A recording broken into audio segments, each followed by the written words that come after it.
Hi there. Good evening, everybody. I'm so happy that you're here with me on my Facebook business page. I am new to Facebook, so hopefully there won't be any glitches in this first of what I hope will be many monthly musings. For those of you who do not know me, my name is Sally Schweitzer, and I'm the founder of Healing Solutions, LLC, which is my company that focuses on mental health and wellness. I'm a therapist, a teacher, a consultant, and a mental health practitioner. I have a degree from Lesley University in Human Development and Transpersonal Psychotherapy, a master's degree, and I have a bachelor's in Expressive Therapy and Human Development, and 30 years plus experience in the field of mental health and human services. And no less important, I am a sister and a wife, a mother, a meditator, a musician, and a spiritual warrior. And that'll be a discussion for another evening. So let's jump right in. A little bit of housekeeping. I would love to have you put specific questions or thoughts or musings of your own in the comments anytime you want during this presentation. And there will be some times where I will specifically invite you to do so. If I'm not able to address your comments tonight, please know that I will definitely do it in the next day or so. I'll be doing these talks at the end of each month. And this evening's topic is creating sacred space. When you hear the word sacred, what does it evoke for you? What comes to mind? Church, holiness, monks walking around. If so, if those are some of the things that come up for you, that's because sacred is actually derived from the word holy. Originally, it meant connected to a deity or to the divine. But now that fewer people are attending church, they did a study in 2012 and found that 1 in 5 people was not affiliated with any kind of organized religion. That was 2012. And the number keeps climbing. So we know that number would be much bigger now. And these affiliates were not going to church, not connected to any kind of religious organization. But a large number of the unaffiliated were still seeking something. Seeking something that gives them a sense of community, a common purpose, a sense of kinship or kindred, something bigger than they are, a higher power, perhaps. And most of these folks will say that they are spiritual, but not religious. And that would also be me. I am a deeply spiritual person, but I do not follow any organized religion. So then the expanded definition of sacred becomes having a place or an object or an activity that invites you to come in, to an environment that feels like a bridge between our ordinary world and an extraordinary world, a new special world that we're trying to create. Some people experience this through yoga classes that they take on a regular basis, or having a practice in martial arts of some kind, some kind of disciplined practice, a drum circle, a music group. Athletes such as runners and rowers will describe getting into the zone, and that's a place where they suddenly are able to lift themselves up above the discomforts and the challenges of the activity or sport and become part of a higher state of being, one in which they're able to let all of that go. People take pilgrimages to sacred spots.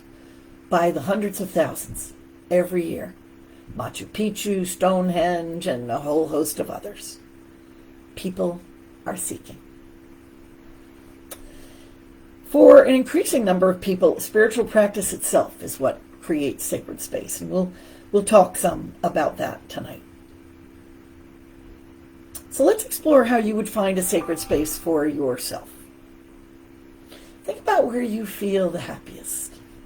Where do you feel the most at peace? Is there a place that when you get there, you feel relaxed and calm instantly? You feel a shift and the cares of the world fall away. Is there some place that makes you feel you're no longer in your ordinary world of work and chores and stresses? Do you find that you return again and again to a particular space or an area in your home or at work or outside in nature? Do you find yourself sitting on the same park bench all the time when you walk through the park? Do you return to a certain window to stand and look outside at work or at home? Why are you drawn to a particular piece of music or art that you can enjoy again and again and again and never tire of it? Have you ever asked yourself why you return? A sacred place makes you want to return. A sacred place draws you in. It calls to you to take a break from the ordinary, from regular life. If you have such a place, consider what is it about this place that calls to you. Because while we may be saying, yeah, I've got a place like that, I wonder if you've thought about what it is about that place and the qualities of that place that draws you to it. So think about that. What calls to you? What brings you there? Feel free to put some comments in on this if you have any to share. Because while you can stop and meditate and practice gratitude in all different places anytime, there's definitely something to be said for those places and those rituals that we return to again and again. Each time we return, energy is raised, energy builds, and then energy remains in the space after you leave. And that's why when you enter into these sacred places, you sometimes feel this overwhelming energy. And that's the energy that has come to that place through people repeatedly going there for the same reason, over and over again. And that's why we have that immediate shift, that feeling when we enter those spaces. I can remember entering Notre Dame Cathedral, and I'm not a Christian, but I was overwhelmed with the energy of that place. I could almost hear the voices from decades past. Very powerful. To create a sacred place in your home or at work, a room that's devoted to it is the best, if you can do it. And you can fill it with things that carry the energy and the intention that you want to create. Things you might include would be a candle. That's a candle, just lighting a candle and putting it in front of you can be a great tool to focus your energy and clear your mind. Something you like to touch, like a smooth stone or a squishy sack or a soft piece of velvet. Something you like to look at, like a crystal or a stone or a sculpture. Items from nature, shells, feathers, stones. This is a little altar that I created just for tonight with some of those special things that I like. Scents that relax and soothe you. such as essential oils or scented candles or sage or sweetgrass to burn, and sounds that soothe you, like the birds singing or ocean waves or relaxing music. Colors that you find relaxing and inviting, and comfortable furniture that allows you a long comfortable sit. I see a few people putting some comments in. A Japanese tree, maple tree by my childhood comes to mind. Yeah. And Pat, the forest provides it for me as well. I hear you on that. Ah, the beach, the clouds, the ocean, the surf. Yeah, brings us back to life and elevates me to a perfect place of high energy and peace. Yeah. Wonderful. Now, if you can't create a room, which many of us cannot, you can still create an altar, inside or out. I created a little one for this evening. Altar is also what used to be a religious term, but now it really means a designated permanent space that has objects in it which are special and meaningful to you. What will make it sacred is how often you return to it. You can use the top of a dresser or a shelf, a table, but it's nice to place an altar somewhere where you can sit in front of it and see the objects on it that you chose intentionally to put there. Some people like to put a ton of objects on their altar. Some prefer to keep it very simple and minimal. And just like building homes and decorating homes, there's a minimalist and a maximalist way of doing things. And neither one is right or wrong. It's the one that speaks to you that is right for you. No wrong or right way to do this at all. Because as long as when you're done and you look at it, you feel that special sense of having a space that's shifting you outside the ordinary, then you've got it started. And the more that you return to it, the more you'll feel that welcoming shift in energy. Personally, I always have a small altar at work, a larger one at home. I even have a tiny one in my car. And when I look at those spaces and the objects in them, I'm immediately feeling more present and more mindful as I'm able to allow the busyness of my mind to fall away. Even if it's just for a moment. Mindfulness practice is an incredible, powerful tool. And anybody can do it. But that will be discussion for another evening of mindful musing. Now, people put this in the chat. This is what came through in the chat. That for many people, being outside in open outdoor spaces, whether they're wild or, like the woods or the mountains, or whether they're more controlled and managed like a botanical garden or a park, it doesn't matter. It's being out in nature that pretty uniformly allows us to step away from the stresses and the demands of our daily lives. It is comforting and calming to our nervous system. There's lots of research that shows that our nervous system relaxes as soon as we're in that outdoor environment.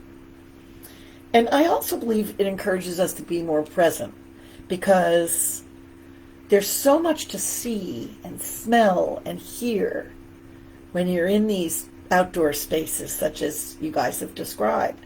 And your sensory system is just bathed in that. So you can more easily become immersed in it and more easily let go of the tendency to be distracted by what happened earlier or what's about to happen, or all. Just be there in that place, present. Studies show that people who spend at least 2 hours outside a week have better health and well-being. So those outdoor places are the bomb. Now maybe your sacred place exists right here in your mind, and not in a particular place with particular objects, etc.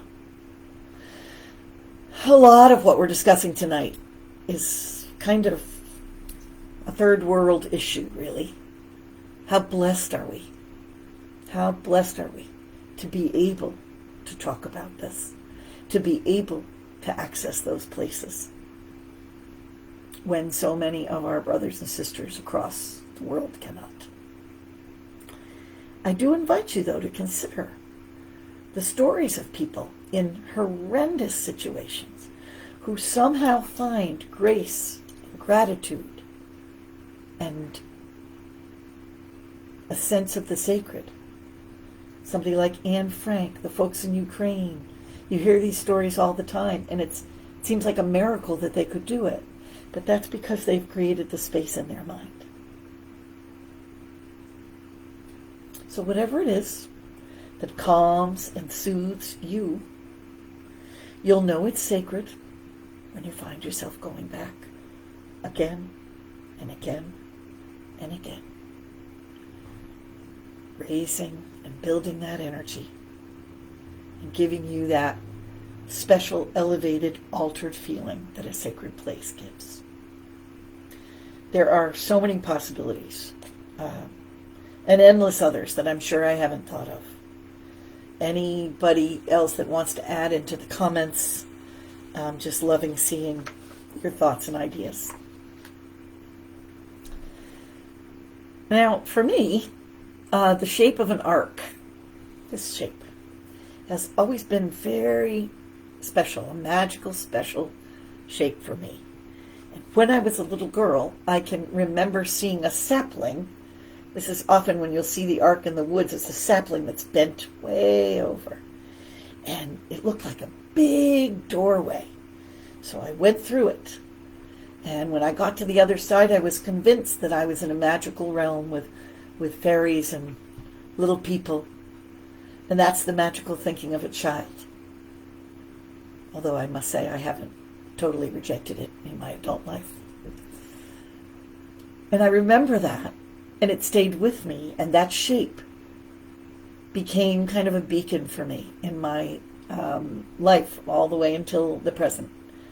And I'm going to be posting an excerpt from my thesis about my connection to the arc shape on my new website, which is currently under construction, but it'll be up and running soon, and I will be posting all sorts of things on it, and also there'll be a section for these videos, so you can go back and watch one if you've missed it or want to share it with someone. Do you have a shape? Do you have a shape that you're drawn to? Do you have a shape that you tend to see a lot? If you do, maybe you could engage with it a little bit more deeply. Again, these things that we do without thinking, the invitation here is now to think about them and to try to understand why it is that we're drawn to them. So if you've got the shape going, try and figure out what it is about that shape. Sit with it a bit and see if you can figure out why the shape is important to you. What draws you to it? There are so many ways we could explore this idea. If you're somebody that's had a lot of experience, already has a practice and a spiritual foundation, and it never hurts to revisit what we do and to bring renewed intention and energy to our practice. I know that I forget to do that sometimes. So I invite you to do that if that's where you are. Or perhaps you or somebody you know is thinking right about now, okay, what is wrong with me? I don't have a sacred space. I don't even know, how to think about this. So if you or someone you know is one of those people, I'm going to go out on a limb and say that I think that you probably do have a place or an activity that allows you to exhale and relax. And it's maybe just that you have not thought about them as intentional places of safety and healing and calm. So now I invite you to do just that, because these places can be incredibly valuable to your health and well-being. So I hope that through this discussion tonight and through thinking about it, you've had an opportunity to deepen and expand your thinking about it and your experience of it, and that you'll go forth and do some more of that. And if you really can't think of a place that feels right for you, that's totally okay, because there is no wrong or right here. I would invite you to explore the ideas that we've generated tonight and think about it while we're together and when we're not together. Connect with me here on Facebook if you'd like, or email me at Healing Solutions LLC Healing Solutions LLC MA at Gmail. Yes, I believe that's correct. I'll put it in the chat before I go. I have all these emails going, so I make sure I'm saying the right thing to you. At any rate, you can connect with me privately through email, connect with me on Facebook if you feel like talking about this a little bit more, and I would be delighted to do that. Because I really believe that creating sacred space in any way that you choose to do it is incredibly important right now. Because we are living through such a time. We are living through such massive shifts in our lives, our communities, our nation, our planet. It is a time like no other. And this is the time to get your sacred space going so you can return there when you need to pull back and just be calm. Give yourself this gift if you can do it. Aha! Oh, thank you, Lena. So, I got somebody who says, put your email in the chat, and then my friend Lena put it in there. HealingSolutionsMA@gmail.com. Healing Solutions, no LLC, just HealingSolutionsMA.com.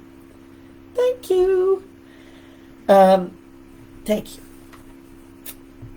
So remember, as you go back to your lives, folks, that sacred space is about how it feels when you enter the space and how you feel when you're there. I hope that our time together has given you some pause to reflect on the idea of bringing the sacred into your life, renewing your current practice, creating a new one. Thank you so much for joining me. And I hope that you'll stay tuned for my next monthly musing sometime in November. As a way to invite folks to stay connected with what renews and inspires, I'm going to be posting a daily dose. I'll be doing it every day on this site. This is something that I did during COVID for my colleagues at work at the YMCA in Framingham. And people really liked it, and it was very, very good for me as well. So I'm going to get that practice up and going again. Might be an inspirational or a powerful quote, an image, a piece of music. I hope you'll look forward to it. I know that I will. And if you want to find me, once again, you can find me on Healing Solutions MA at gmail.com. You can find me on this Facebook page. You can find me on Instagram. And if you or somebody you know might be interested in booking a free 20-minute Zoom consultation, see if we think we'd be good fit to work together in therapy. This is something that I offer to anybody. And if you just send me an email, I'm happy to get it set up. I'm available to see clients in person and remotely. Looking to see. Oh, thank you. Thank you, everybody. Love you, too. Lots of love coming through there. So, that's all, folks. Thank you so much for coming. And I hope you'll be good to yourself and be well. Bye-bye.